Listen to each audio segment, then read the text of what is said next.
মঙ্গলদৈৰ এখন বিশেষ বিবাহক লৈ অঞ্চলজুৰি চৰ্চা বিয়াৰ দিনা ৰভাতলিত প্ৰদৰ্শন হ'ল দৰঙৰ বিভিন্ন লোককৃষ্টি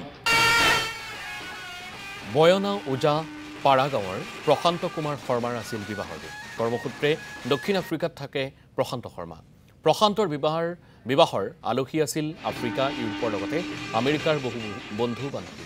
বিদেশী বন্ধুক নিজৰ কৃষ্টি সংস্কৃতি দেখুৱাবলৈ প্ৰশান্ত শৰ্মাৰ এই পদক্ষেপ ৰভাতলিত প্ৰদৰ্শন হ'ল দৰঙৰ লোককৃষ্টি হুকন্যানী ওজা নাঙেলি গীত মহৌ খুন্দা গীতকে ধৰি কেইবাটাও অনুষ্ঠান দৰঙৰ লোককৃষ্টি উপভোগ কৰি আপ্লুত হ'ল দৰাৰ বিদেশী বন্ধু বান্ধৱী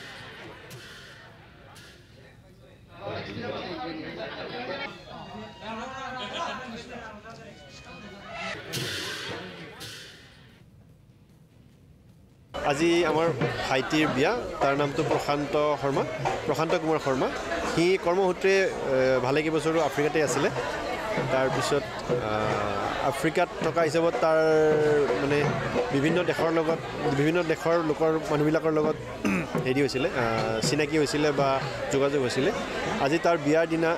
তাৰ বাহিৰা দেশত থকা বন্ধু বান্ধৱ তথা আগৰ কোম্পানী বা তেনেকুৱা তাৰ লগত জড়িত ব্যক্তিসকলে বিয়াত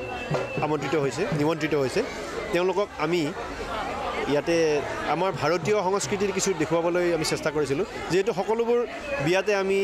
ডিজে দেখা পাওঁ আজিকালি আধুনিক নৃত্য দেখা পাওঁ আমি চেষ্টা কৰিছিলোঁ যাতে আমি আমাৰ সংস্কৃতিটো আফ্ৰিকীয় ছোৱালী এজনী আহিছে যেনিবা বা ইউৰোপিয়ান